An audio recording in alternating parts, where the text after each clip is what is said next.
Hello है दोस्तों, आप जानते हैं आने वाली फिल्म के बारे में। मर्द चाहे तत्काल खेसारी लाल का सुपर हिट फिल्म आने वाली है। अपने सुपर स्टार खेसारी लाल यादव की बहुत ही ब्लॉकबस्टर होने वाली है फिल्म।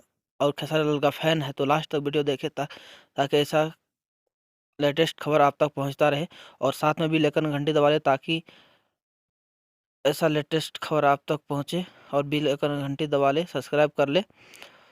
तो चलो बात करते हैं अब इस फिल्म के बारे में। तो बहुत ही अच्छा फिल्म आने वाली है। मर्द चाहे तत्काल खेसारी लाल की बहुत ही टॉप सॉन्ग दिया गया हुआ है इस फिल्म में। बहुत ही अच्छा फिल्म है और हीरोइन भी बहुत टॉप किया, बहुत ही शानदार एक्शन है इसमें। तो दोस्तों आगे और बताना चाहता हूँ आप लोग की शूटिंग तो बहुत तगड़ी हुई है और सॉन्ग बहुत ही तगड़ा गया हुआ है। और आप लोग को पता ही खेसारी भाई की फिर कोई भी सॉन्ग आता है तो कितना हिट करता है, बहुत ही ज़बरदस्त। मर्द चाहे तत्काल फिल्म में ऐसा ही सॉन्ग दिया गया हुआ है कि बहुत ही ब्लॉकबस्टर होने वाली है। बहुत ही ज़्यादा बहुत ही अच्छा फिल्म है। अपना सुपरस्टार खेसारी लाल यादव की बहुत ही शानदार फिल्म भी है ये मर्द चाहे तत्काल। तो आप लोग सब्सक्राइब कर ले, बेल आइकन घंटी दबा ले ताकि ऐसा खबर आप तक पहुंचे। नमस्कार दोस्त, कैसे हैं आप लोग? धन्यवाद।